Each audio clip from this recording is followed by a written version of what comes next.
Well, hello everyone. Welcome to our next panel at the World Progress Summit, Day 2. For those of you that do not know me, my name is Sarah Godlewski. I am the Secretary of State for Wisconsin and also a proud One Country board member. And today we have a very exciting panel to really address tribal communities under the Trump presidency. We have three women who are complete powerhouse, whether they are leading nonprofits that work directly with tribal communities or members themselves. And so I've asked to start. I'm going to have each of them introduce themselves. We will get into a series of questions, and then at the end, we will open it up to Q&A. One just point of information is that throughout this next hour, you should feel free to use your chat to ask questions. You don't have to wait until the end, as certain topics might, bring forth things that you're looking for more detail on. So with that, I'm actually going to turn it over to the woman on my right, which is Jerry Lynn Church, to introduce herself. Good, good afternoon. Thank you so much for inviting me to be here today. I'm really happy to be here. I serve as the president and CEO for the Great Plains Tribal Leaders Health Board. We we support tribes in the Great Plains region, which includes South Dakota, North Dakota, Nebraska, and we have one member tribe in Iowa. And our focus is really to provide technical assistance, advocacy, and public health support. We also run a clinic um, to the tribes. And yeah, just very, very happy to be here. Thank you. Thanks, Jerry Lynn. I'll turn it to the next person, which is Skaya. Good afternoon, everybody. My name is Skaya Dushnell. I'm an enrolled member of the Cheyenne River Sioux Tribe. I am a cattle rancher, and I'm also the executive director of Occupton, a native agriculture CDFI based here in Eagle Butte, South Dakota, but we finance native ag production all across Indian country. Thanks, Skaya. And Ginger. Hi, everybody. My name is Ginger Sykes Torres, and I am an enrolled member of the Navajo Nation. My clans are Totochitni, born for the Bilgana, and I am the Vice President of Resiliency Programs at Local First Arizona. And before joining Local First Arizona, I served in the Biden administration as the State Executive Director of the USDA Farm Service Agency in Arizona. So very happy to be here. Happy to be here. Well, thank you all for joining us. Just to kind of set the stage, considering that the work that the three of you do, what do you think are the most unique strengths that tribal communities bring to the table when addressing issues, whether that's economic development, health, or environmental sustainability?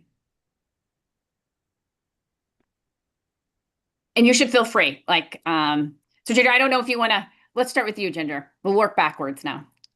So I think some of the strength that tribal communities bring together is our ability to see the world as interconnected. And so when we're addressing one issue area like health, it's also affecting another area of our communities. And so I guess it gives us a more holistic worldview, and it's a way that we can help our communities grow stronger by really providing a balanced and integrated sense to what we're working on. For example, health can mean access to land and clean energy and clean water. Environmental sustainability can mean taking only what we need and living in balance and harmony with nature, and making sure that the resources that our communities and our traditions depend on are protected. The Navajo people believe in the concept of Hojo, and in that concept, we try to live our lives in balance with the natural world. It is a way that we respect and appreciate the beauty of life and all things on Earth. And so I think tapping back into those mindsets that were handed down to us through generations, I think is something that tribal communities have relied on for resilience, facing all of the traumas that our communities have faced within the past several decades, centuries of colonization, all of the things that our tribal communities have gone through with relocation, with the boarding school era of taking away culture and community and values. We've been able to rely on those traditional belief systems to turn back to persevere and live in the world that we live today. Thanks, Ginger. Sky, yeah. Yeah, just to follow that up, so I work in the native agriculture community, so farmers, ranchers, value added processing facilities in that space. And one of the things that I talk about quite frequently is just this innate concept that, if you take care of the land's going to take care of you. And I love that Ginger, you have a word for that in your culture, because it's just innate, and it just is. And so that's one I talk about a lot, and that I had written down in response to this question to touch on was, I think that's really a strength. We've been good. We are the original stewards of the land, and we've been doing this through colonization, through different political, environmental, health crises and situations and fluctuations and all this. And our producers are steadfast, they're resilient, they're strong, they can go with the flow, and they will always show up because they are working. They're working for like a family legacy, a livelihood, and being good stewards of the land. This isn't just a job to them. This is everything. It goes beyond just 40 hours a week. And so I think that's really a strength of the community that I get to show up in with our ag producers and the people who are in agriculture production. And something that I'm really, really proud. I always remind my team, like, we need to be the bankers that we would want for ourselves. Our producers are out there working very, very hard every day. We need to show up and work just as hard for them. I grew up on a cattle ranch. I still live on a cattle ranch, but I have an office job now. And that's because when I turned 18, I said I never wanted to work that hard again a day in my life. I want an office job because agriculture producers are the hardest working people that I know. And so we also need to be showing up for them, and that hard work, that work ethic, that determination to be good stewards of the land is such a strength that bleeds into every facet of the industry. And so I love admiring that about my producers and about Indian country. Nice.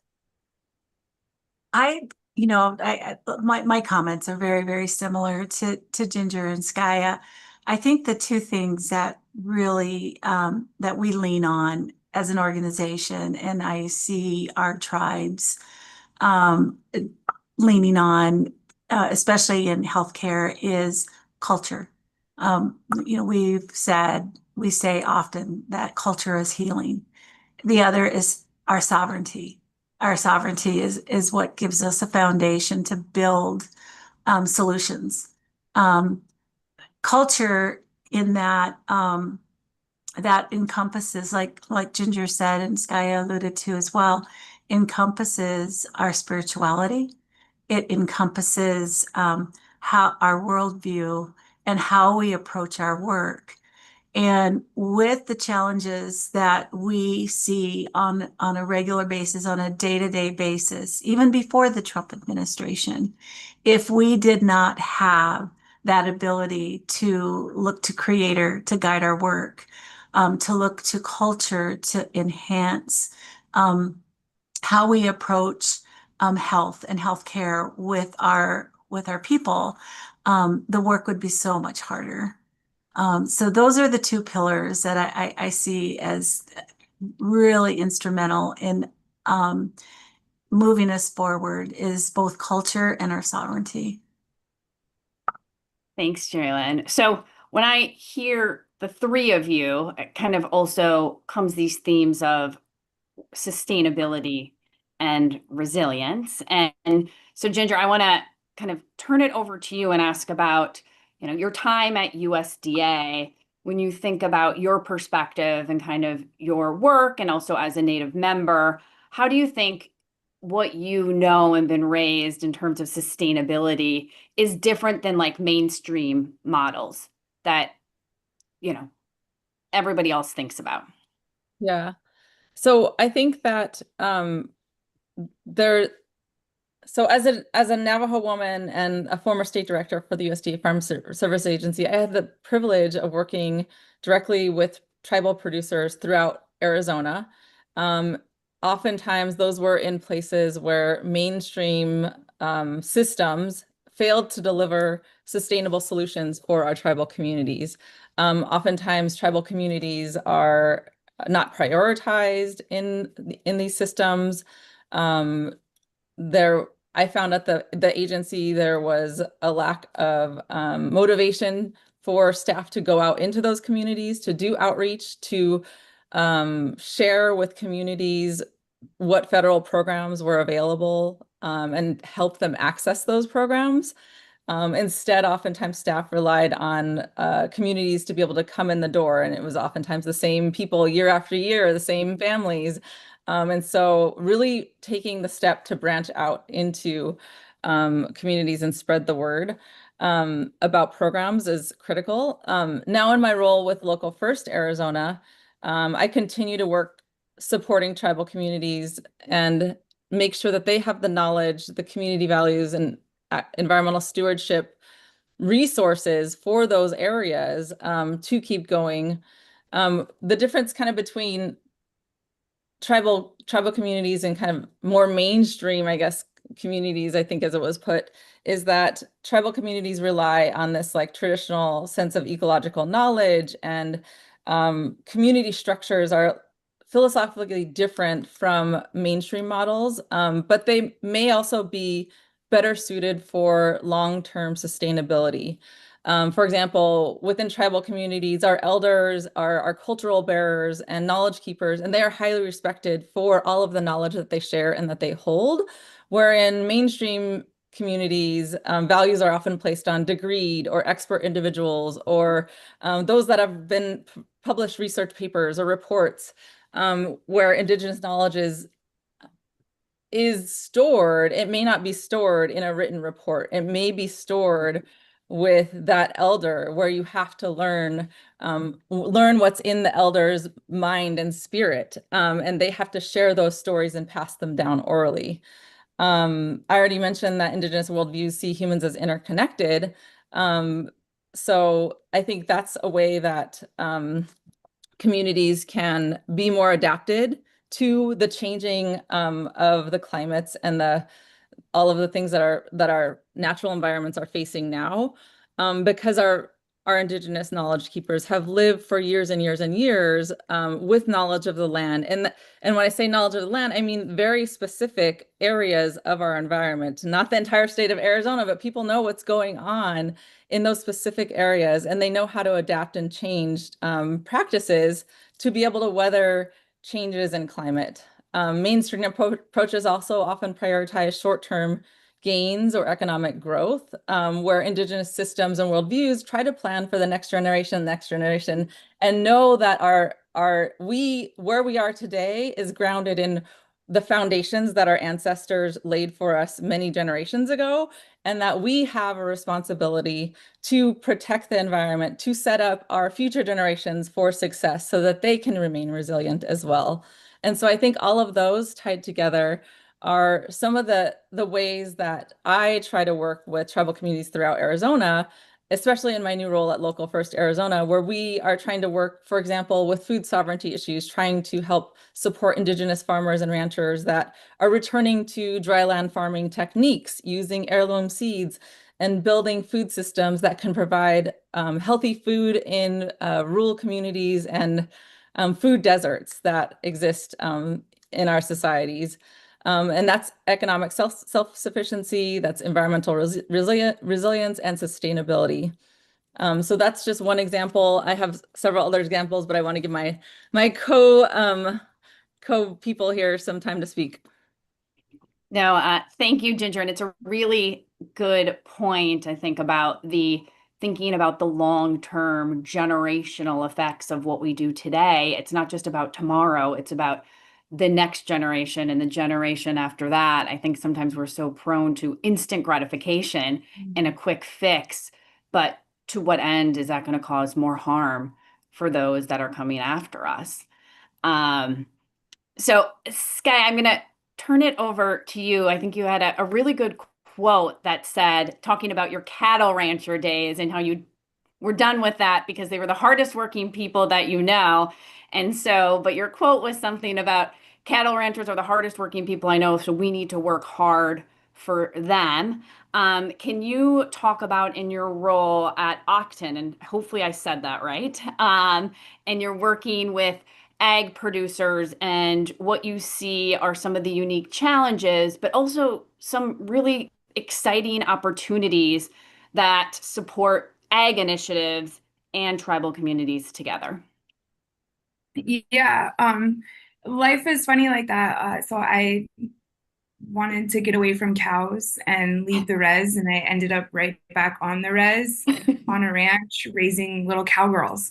So I'm still more hardworking than I would like to be, but I think it also helps to keep me grounded. It keeps my perspective in the trenches per se with my producers to be relevant and relatable and bring like real life experience. And so I think that's definitely a strength. But when it comes to challenges and opportunities, especially in the ag industry, some of the things that we're kind of seeing is that in Indian country, there's been sort of the last few years, there's been a larger push for this sort of food renaissance, food security, food sovereignty, whatever we want to use to be able to bring that back, and to have a really strong emphasis on it. And I think COVID really spurred that effort in communities. So for example, on my res, we're like the third or fourth largest land-based reservation in the United States. And depending on the time of year, there's 70,000 cows on our reservation and 8,600 people, but like 70,000 cows, about half of which are native owned. And during COVID, on the res at our local grocery store here, you either couldn't get hamburger or you were limited to one pound package per family per day. How does that make sense when there's 70,000 cows on a reservation, when we produce some of the best beef in the country? We're in the heart of cattle country here in the Great Plains, and we can't even, like, we're running out of our number one export of the res. And so I think that was a very familiar situation in Indian country and rural communities with agriculture all across the United States. And so that food chain system with the consolidation really breaking down really spurred tribes into action. And there was some policy that allowed us to get faster access to capital to be able to make these initiatives happen. And so getting to see the fruits of some of those labors, and now producers getting to more heavily participate in tribes securing food security and food access and local economies and access to local vegetables, fruits, meat, whatever you're producing in your community, I think is really exciting. And so there's definitely an opportunity there, because tribes as the federal government are not all tribes, depending on different historical contexts as far as like land access and stuff like that, but are able to offer more dynamic support and kind of create a pathway to entry for producers to more easily participate in local food economies instead of the traditional, like, sell cows at the sale barn, they go to a feedlot who knows where, and then we have to import all of our beef. And so like that is definitely an opportunity that I am seeing and super excited about. Agriculture was our first economy. We're always going to be able to eat. Agriculture is never going away. It's not a fad. It's been around forever. And so being able to meaningfully grow our participation in those economies is super exciting. Um, when I'm talking like specifically about access to capital and how my work is there, I think a lot about leverage and being able to leverage your assets and stuff like that at a bank to be able to grow your operation. In Indian country, we don't always have large balance sheets to be able to leverage to get access to capital to grow, to diversify our operation, which can put us behind a little bit. Economically speaking, balance sheet speaking, I think we're definitely ahead in other ways, but I digress. And so I think about how we can build up the balance sheets of our producers. So for the most part, we're not able to leverage our land because we either have to lease it from the tribe or it's in trust and doesn't get valued properly.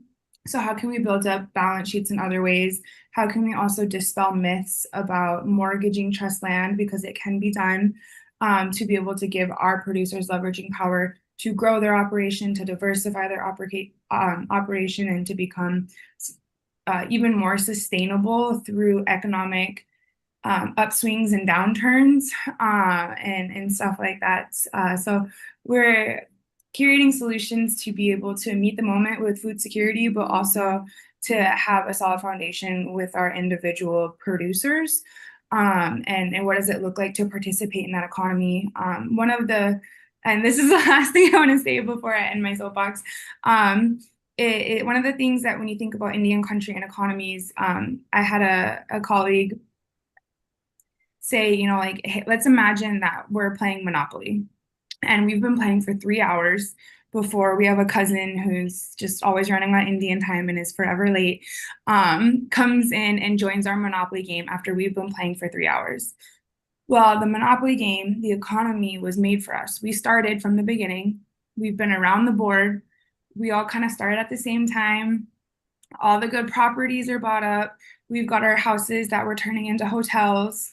But our cousin who started late in this economy, who represents like Indian country coming into this economy, success for us, we're going around the board, collecting rent income, growing our assets, getting more cash. Success for them is to just getting around the board without going bankrupt.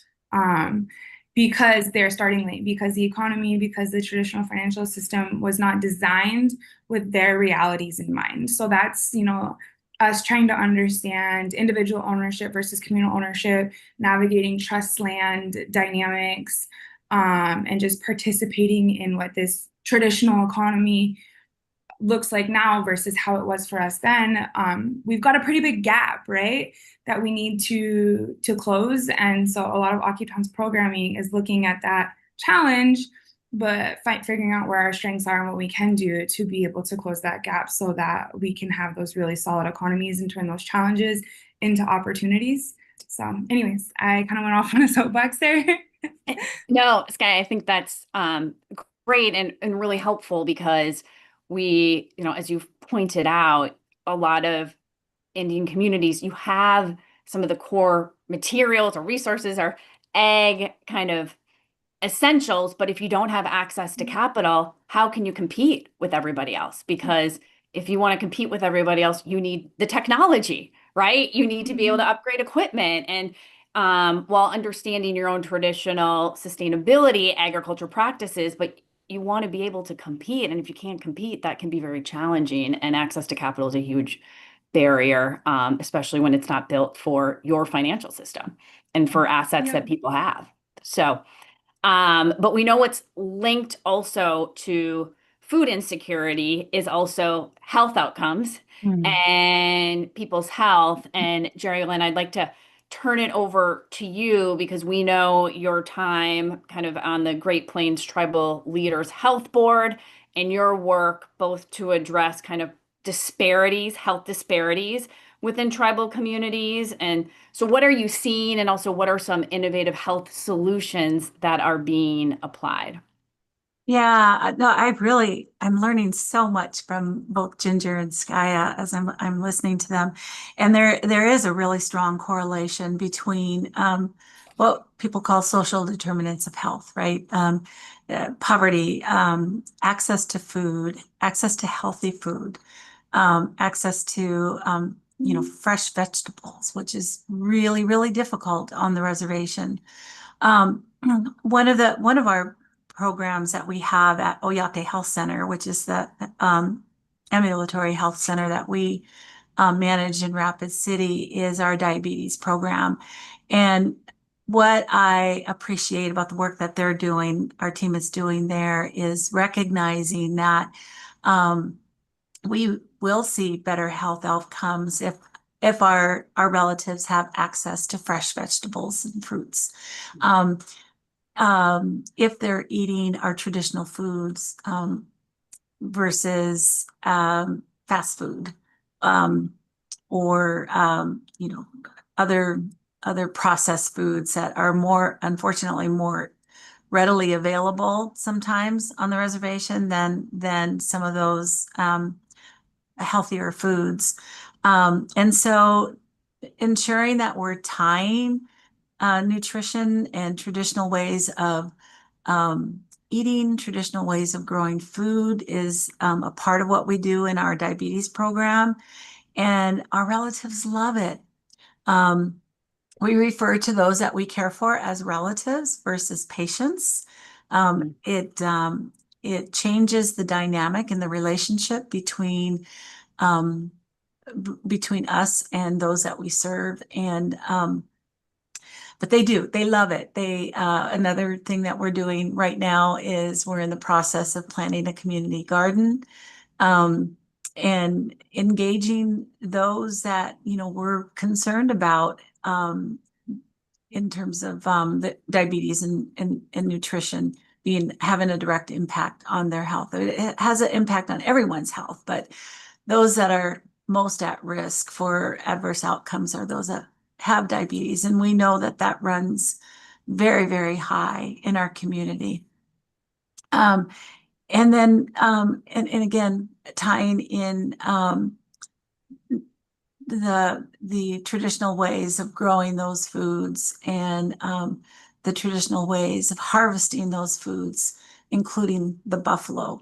I just saw this morning on my team's message, our cultural advisor shared some pictures of work that he was doing with some of the youth that recently slaughtered a buffalo, and now they're so it carries into other things. It's not just that, the meat that came from that slaughter, but then taking care of the hide next, and always focusing on the interrelationship between, again, culture, the way we eat, how we eat, how we grow those foods, and how that translate into a healthier lifestyle.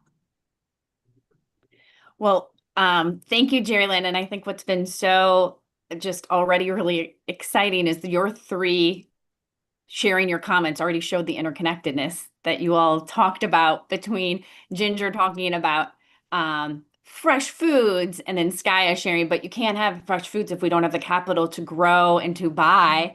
And then Jerry Lynn talking about how diabetes is a real issue with certain tribal communities, and we know how to address it is with fresh foods.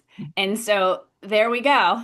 That whole cycle that you all have talked about, that's important, and seeing that kind of come to light just in the last question. So moving forward, when you look at your work, what is kind of a successful initiative or project that really kind of embodies tribal community strength, and I think the work that you all do? I think in the arena of health, it's I'm going to go back to that other pillar, which is sovereignty, right? What has been really exciting in the last few years is seeing our tribes in the Great Plains reevaluate what sovereignty means in the space of healthcare. I mentioned that we run Oyate Health Center. That was previously run by Indian Health Service. And we assumed management of what was formerly Susan to become Oyate Health Center. And what we saw is in that process, we have improved access to healthcare. We have generated more revenue than Indian Health Service had previously. We have been able to bring in a cultural advisor, not only for our staff, but also for our community members who want to, also on their health journey, work side by side with their primary care provider, but also a knowledge keeper, a traditional healer. We've been able to help facilitate that because of our tribes. There are 3 tribes in particular: Cheyenne River, Rosebud, and Oglala Sioux tribe, exercising their sovereign right to have us assume management of that program. And I'm excited to see how we can continue to build on that, not only at Oyate Health Center, but support our tribes who are also exploring the possibility of assuming management of their own health systems at home on the reservations. We've experienced success at Oyate, and being able to facilitate that continued success on the reservations is something that I get really, really excited about. It makes a huge difference when it's your own community members, your own tribal members, running and taking ownership of healthcare. I always say nobody loves our community and our relatives like we do. No one's going to look out for taking care of our health system and advocating for our health systems like we will. There's nobody in Washington, D.C. on either side of the aisle that will do that with as much passion and commitment as our own people. So looking forward to seeing more unfold around sovereignty in taking ownership of our healthcare. Ginger, what about you with Local First Arizona? Yeah, so Local First Arizona, we are all about strengthening throughout the state urban and rural communities, local businesses and communities by establishing equitable systems that level the playing field for a thriving, inclusive, and lasting Arizona economy. So that's our mission. Our pillars of work revolve around, one of them is this access to capital concept. We have a number of loan funds for small businesses to take part in, to help empower them to grow their business. We have programs that help businesses look at their energy usage and become more sustainable. And then we have loans that the businesses can partake in once they've done these like energy audits. But the way that we tie those to tribal communities is that we've started we've launched what's called the Rooted Relative Fund, and in that we're helping Native American entrepreneurs access capital and get the business mentorship that they need that fits their reality and it's based on relationships and community decision making and the way traditional economies work. And so it's relationship-based lending. The loans are from $30,000 to $250,000. So it's a substantial amount of money that can grow a business at a very low interest rate. It's for businesses that are 2 years and up in how long they've been a business. And it can be used on and off tribal lands. And so it's really trying to open up the flexibility to meet Native entrepreneurs where they're at, whether or not they're in urban communities in Arizona. About half of all Native Americans that are in Arizona live in urban communities like the Phoenix metro area or the Tucson area, or whether or not they want to go back to their tribal homelands and reservations and try to drive economic development there. There's also a number of nonprofit groups throughout Arizona that work with tribal communities, and we partnered with them to really try to make sure that we are um, maximizing our impact and also not duplicating efforts among the different entities that are working in all these spaces. And then in addition, I wanted to mention that with regard to like the food systems and solving this food desert, Navajo Nation has 13 grocery stores in a land area that is about the size of West Virginia. And so food access there is a real issue. It can take some families 3 or 4 hours to get to a grocery store. And they're just, the existence of healthy and fresh foods at home is just not something that is a way of life or norm these days. And so part of the education of that is really bringing it down to the youth level and helping youth want those healthy foods. It doesn't make any sense to provide healthy foods to communities that don't know how to use or don't care for the foods that are provided. And so at Local First Arizona, we've started operating community kitchens to help communities learn how to cook with healthy, fresh foods, how to make those healthy recipes, how to bring the youth in and get the whole family engaged in a new perspective on and relationship with food. And then we also use those kitchens for entrepreneurs. And so giving food entrepreneurs a space where they can grow their food business and then take it to the next level and serve their communities in that way. And so those are just a few examples of how Local First is approaching tying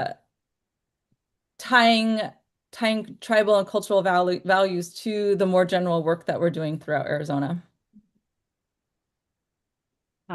Thanks, Ginger. And I want to make sure, Sky, I turn the same question over to you. Yeah, one of the initiatives that we're particularly proud of here at Occupton is it's called our Uwinyayat program, and we piloted it about a year ago, and it was a huge success. And so it went from pilot to permanent. Uwinyayat in the Lakota language means to prepare, and what we were seeing, what came to mind and what brought this to fruition was I go to a variety of agriculture conferences, whether they're native, non-native, all the things. And I had seen, you know, really strong balance sheets outside of Indian country because of land things or intentional succession planning efforts that those producers had had. And I was like, wow, well, how can I bring that back to Indian country? How can I take those lessons and bring those back to my producers so that we can start bridging that monopoly gap that I had talked about, right? And so I was like, I want to do some sort of succession planning program initiative at Occupton so that our producers, you know, when they, in the event of their untimely death, or, you know, if they want to retire someday and not work till the day they die, they're able to do so while being intentional with the next generation. And so we got some funds, and basically what the initiative is that we can do a grant up to $7,000 to our producers, where we will pay for lawyer fees, estate planners, financial advisors, tax advisors, whatever you need to be able to create this succession plan so that you can set up. Most of our people are sole proprietors, so they can't have your traditional retirement account, but they can do long-term investment accounts that operate parallel to retirement accounts. So as a sole proprietor with earned wages and all these things we had to learn so that we could bring these tools to our producers. And so our producers, we were able to create retirement accounts, life insurance plans, and help them to really prepare for any transition in life, whether that is, unfortunately a death, or if they want to retire and just be able to be a nuisance to the next generation, go to coffee every day at, the local co-op, and then come home and just raise hell with the next generation. If they want to do that, they've earned that right. They have worked hard. And we just need to financially be able to make it happen. And we had to do this kind of mindset shift towards paying, because money is tight, finances are tight. And we had to change it from this is an expense that we're adding to your cash flow to this is an investment in you, in your future, in the future generations, and we are helping you properly prepare. This is an investment that will yield a amazing return for your family versus an expense that you're having right now. And having that kind of mindset shift really helps that idea click with the producers and makes it worth their time. Because now, some of the things that will be able to happen is, should they pass on, they've got a life insurance policy, that can pay off all their debt and provide like a nest egg to the next generation to continue operating their fourth, fifth, sixth generation farm or ranch. If they want to retire, they have funds to retire on, and they can slowly and easily and reasonably priced transition their land, equipment, livestock, whatever that is, onto the next generation, so that the next generation can afford to slowly take things on, because it's not like it needs to happen right now and I have no money, I don't have a nest egg. And so things that have been happening outside of Indian country that had allowed for others to be successful, we wanted to bring that into Occuton. And so that's how we came up with our Uinyaya program. And it was a huge success. And we're so proud of our producers for jumping head on into these concepts that they kind of foreign to them unless they'd had like a wife who worked in town. We've all heard the joke that behind every successful rancher is a wife who works in town, or whatever that might look like. But we had helped get that mindset shift so that they can contribute to their future and the future generations in a financial way, and add that to their arsenal of success. And so that's one initiative that we've just been so excited about, and we feel so lucky to be able to walk our producers through that, and to be able to help them out, and just it's going to take a long time to realize the impacts, but it's definitely worth it. And we're super excited for what they're able to do for their family and ensure that all of their hard work does not go unappreciated, doesn't go wasted, anything like that. Well, thank you, Skaya. And something that I heard from all three of you when you were sharing success sounds like it could be linked to sovereignty. And we know when we talk about tribal communities, sovereignty is something that comes up. And so I would love to hear from your perspective when you think about sovereignty for the communities you work with or the Native communities you are a part of. How important is that in ensuring the success and the outcomes that you are working towards? I can take that question first, if you'd like. I think one of the things that's important to ensure that sovereignty works, not only for our tribes, but for the federal government, because it's a relationship, right? It's a relationship between tribes, and it's a relationship between the United States. And that is to, one, be well-versed in what that means. What does sovereignty afford tribes? What is the trust responsibility of the federal government to uphold that sovereignty? And for sovereignty to work well requires that there is meaningful consultation between the federal government and its agencies and our tribes and our tribal leaders. with that meaningful consultation, tribes have the ability to, I always feel like one of our jobs is to continuously educate every time there's a new administration.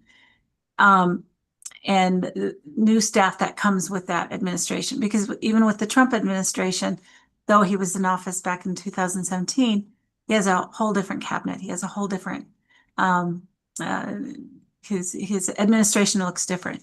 And so part of what we do at the health board in the arena of health is to help those representatives of the various agencies that fall under HHS re-educate on what tribal sovereignty is and remind that in order for tribes to leverage opportunities under the new administration, that has to happen with meaningful consultation, meaningful conversation about what is absolute, what is non-negotiable because of that tribal sovereignty, and what can be co-created. It feels like every time, regardless of what party affiliation, there are always new people within the administrations that sort of need to be re-educated or may not have even learned about what tribal sovereignty is in their own education. So I think that's really, really important, is to continue that education and those conversations around consultation. And kind of, Geraldine, like building off of that and your definition, which I think was really easy to understand, sovereignty being this relationship between the federal government and tribal communities and making sure that there is trust.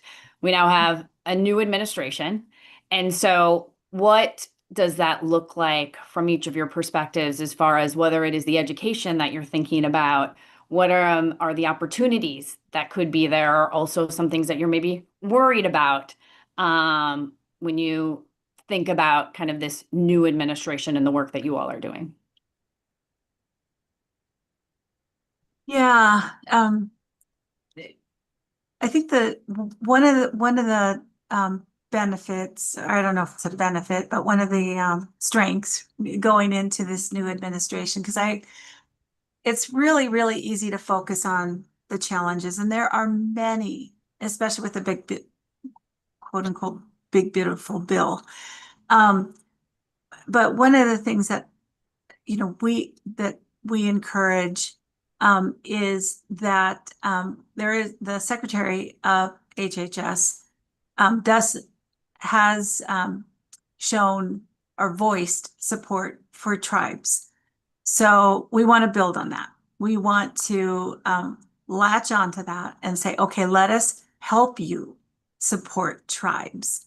And so before you make policy changes that would devastate our communities, it's not just cuts to Indian Health Service. Our tribes rely on, CDC. We rely on Medicaid. We rely on many of the other agencies, SAMHSA, for mental health resources. Before you make decisions that impact funding that tribes rely on, talk to us about it, and work with us so that we can. Everybody wants more efficiency. Everybody wants government to work better. Work with us rather than make decisions without us. And I think that's the key to overcoming potential obstacles with what's coming next with this bill that was recently passed. And I think, Ginger, I'd like to kind of also bring that question over to you, knowing to your experience with USDA. And when we think about this too, because somebody's question actually in the chat was about how this current reconciliation bill has not yet been negotiating when it comes to the agency appropriations specifically. And so when you think about the agency appropriations, what's kind of the strategy, or what are you all thinking about going back to that kind of, Geraldine, like that education piece, and making sure they are taking in your feedback into these considerations? Yeah, so thank you for that question. So I guess I just want to underline the point that I think Geraldine was also making, that tribal issues they span the gamut of politicalization. Like, tribal issues they need bipartisan support many times. And so they kind of sit outside of this political world that we all operate in. And so a lot of tribal leaders, at least in Arizona, are concerned about retaining water rights, and getting water rights through Congress, right now too. And so that's an issue that's before them and on the top minds of many in Arizona. Also,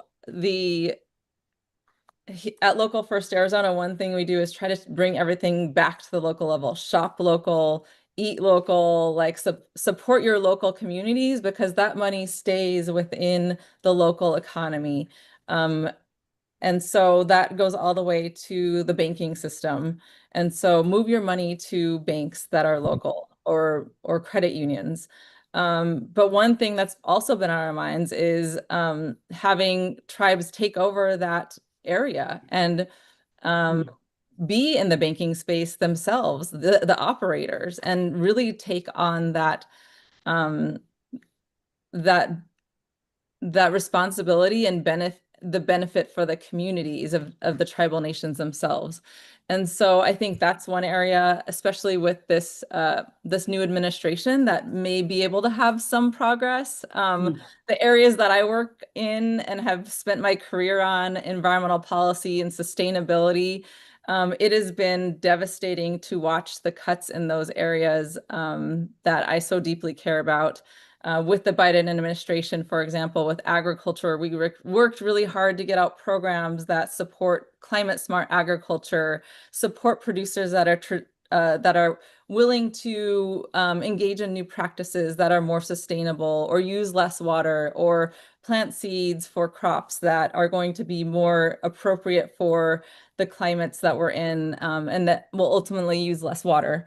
And so in those areas, I think it's going to be a real challenge. And maybe sometimes it comes down to framing the business case of changing these practices, rather than the climate benefits to these practices.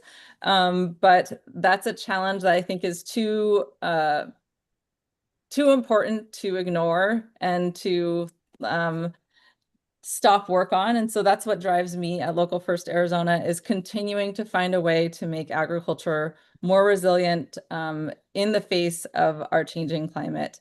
It would really, really help if federal programs could provide incentives for this, I guess, shift to regenerative practices. I know tribes are already doing this. Many tribes have been doing this for years, living in harmony with the environment, farming, ranching in ways that are sustainable, and not getting paid any incentives for them. It would also help those producers as well. But I think that that's one thing that could really help if there's progress able to be made under the Trump administration. And the more tools that farmers and ranchers have to do that, the better. One thing, I think buffalo was mentioned earlier. I was able to see a buffalo harvest in New Mexico at the conference. I think Skye was also there as well in New Mexico. And it's a mobile harvest trailer. And there's cultural ties to why it's a better practice. It's better for the animal, better for the people that are involved. But also there is a severe lack of access to food, meat processing centers throughout Native communities, and it's so sorely needed. And that's just like one small thing that if there was policy to boost that and really get those into communities, it could make a huge difference moving forward in terms of tribal agriculture. Well, and the interesting kind of theme that I heard from you, Ginger, was about, I guess potentially a positive could be financial tools, right? Like incentives that maybe could be changed as you're looking at appropriations. And Sky, I want to kind of turn that question to you when you think about the administration, because you've set up a CDFI to help with financial challenges. Because going back to your original conversation, which is the financial system wasn't built with my community in mind, and how can we meet folks where they are when their assets on the balance sheet isn't the same? And so when you look at, potential opportunities, how can finance maybe fit as part of that? Yeah. So traditionally CDFIs have been a nonpartisan topic. We fit both sides of the aisle very well. I am from South Dakota, where we've got Senator Rounds and Senator Thune, and then Representative Johnson. And all three of them are Republican, and they're all huge supporters of CDFIs. And so it's an unproblematic area to be. Now with this new administration, there have been some hiccups along the way, but I think that it goes back to what Geraldine was talking about education. I think a lot of people, because CDFIs are such a small part of what the government does within Treasury, but to my knowledge, there's no other program, department, or anything that goes on that has an 8-to-1 public-private partnership dollar leverage like CDFIs do. We are a hand up, not a handout. And this administration expresses a lot of their support around like rural communities. Well, that's where CDFIs are. We're in rural communities supporting rural economies. And so I think that there's some education efforts that could maybe happen there, to be able to understand that CDFIs are really on par with what Congress and the administration are trying to accomplish as far as like having really robust economies. And so the support for the CDFI industry in Congress has always been good, and as far as like appropriations and stuff like that. I think it's been a little bit shaky on the USDA side. I shouldn't say I think, I know it's been shakier on the USDA side. I probably, to my benefit, to my detriment, perpetually glass half full. And so, I think like how, there's common ground. How do we find common ground as a means to an end so we can both, we, and I mean like me and like anybody, get to what we want to see happen. And so, Ginger, you mentioned like incentive programs and stuff like that. And when I'm thinking about like reframing things, I'm like, okay, this is things that I've advocated to our legislators, is that a lot of these cuts to some of these programs, like, let's again quit looking at them as expenses versus investments. Mm-hmm. If we can put more investments to make our land more resilient during all these extreme weather patterns that we're having, that reduces the disaster assistance that happens afterwards. If we're able to make upfront investments, our ROI is going to be reduced disaster costs. It's gonna less like indemnity payments within the FSA and different things like that. And so like, how can we reframe it so that we can get to our common ground to accomplish what we all want to accomplish, right? And so that's kind of where my mind goes about like opportunities and how can, and leveraging tribal sovereignty and tribal communities and wins over here with wins over there to get to the same page and to get to a successful economy, a successful agriculture, like things that we all want in the end, even though it might look a little bit different, and stuff, and just find that common ground. And how do we need to reframe things so that everybody understands what we're trying to get to is really where my head goes, and what we've been advocating for years and years now over here at Occuton. So yeah, I think, Sky, it's well said. These are investments when it comes to talking about why. So with the remaining 5 minutes, I want to get to our questions from the audience because they have been streaming in. So a question from one member is about voting within Indian country, talking about how unable to register to vote because communities don't have traditional street address. Partial numbers are often all they have, and those aren't accepted under current registration laws. And so, based on, I know this is kind of outside of the expertise from the three of you, but when you think about this, what can be done at the federal level to address it? Are there protections, for example, that could be added to the Voting Rights Act? Or, a legal or structural issue or funding or infrastructure, but just what are some things that we can think about doing to make this easier?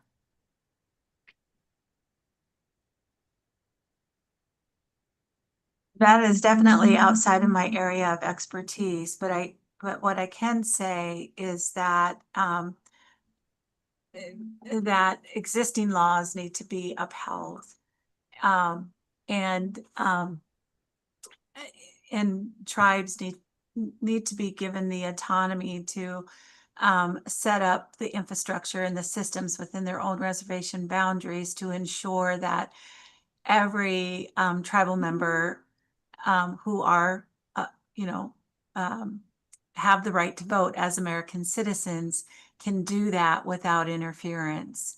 And anytime that as an American, you advocate for easy access to voting, you're fighting for all Americans, whether they're Native American or not. Really all I have to offer on that topic. I don't know enough about the inner workings and logistics of voter rights because it's not my area of expertise, but it does tie back to recognizing and respecting rights of all voters. Yeah. So Our other tribe has, I was gonna say, our tribe has a 911 office. Like where I grew up, at my parents' house there, we had just had a PO box, and then in 2014 we finally got a physical address. But somebody had been living there for like 30, 40 years before we ever got a physical address. So I get it. Our tribe has a 911 office, and they're the ones who were in charge of getting those physical addresses. I don't know if that would be a place to start. They might have more insight, but that's kind of my little bit of personal experience with that. And my 2 cents is that I think any amount of agency funding that is being cut, agency staff that is being cut, that has influence or input over these areas in particular, is going to hurt tribes. So advocating for those staff and that funding to be retained, empowering tribal leaders to have these conversations on behalf of the tribes themselves is really going to help. For example, with the Secretary of State, maybe they could get together and come up with some really good strategies because each individual tribe is different in the way that they handle voting on their own independent nations. And so those would be two of my suggestions. Thanks, Ginger. So the last question, and again, this isn't, I think, directed towards anyone's specific expertise, but this audience member asked about the concern with reduced funding for tribal colleges. And what are you hearing? What are you concerned about with those funding reductions? It's a concern for the health board, even though we're not directly, in the space of tribal colleges, we partner with our tribal colleges. We rely on our tribal colleges to, for our nurses, our workforce. And so it's very concerning. And we, just as we're advocating as strongly as possible for minimal impact on Medicaid and other funds that are directly related to health, this is also going to impact our ability to grow our ability to ensure that we have an adequate workforce in the healthcare arena, especially on the reservations, especially on the reservations. We know that those that are able to who live at home, that are able to get their education at home, are more likely to work at home. And so there's a direct tie between our tribal colleges and our ability to meet the needs of our workforce in healthcare. And I 100% agree with what Geraldine said. Tribal colleges slow the brain drain of tribal members away from tribal communities. If we go to school off of the reservation, off of our tribal homelands, we are less likely to come back. It's just harder. There's not adequate tribal housing. There's not enough jobs for many to return back. And so those tribal colleges serve an innate need within tribal communities to keep people in the communities, to educate communities, to provide that workforce training, and eventually to grow economic development within those communities. So they're imperative, and I think tribal colleges have been cut by about 90% within the big budget bill. And so we're just gonna have to step up and try to help tribal colleges survive, try to find alternate sources of funding. Hopefully states will be able to also step up and help out with that as well. Well, we are at time. So I just want to thank Ginger, Sky, and Geraldine for joining us today. I have, as a moderator, learned a lot and really grateful for each of you taking time to share the important work that you are doing. And hopefully we can be advocates and continue to support the important projects that you guys are doing moving forward. So thanks for sharing. And we look forward to catching up with you soon, maybe at the next summit. So, and to those in the audience, you can go back to the lobby, and I'm not sure what panel is next, but it will be in the queue, and you can take it from there. So thanks, everybody. Thank you. Bye-bye. Thank you.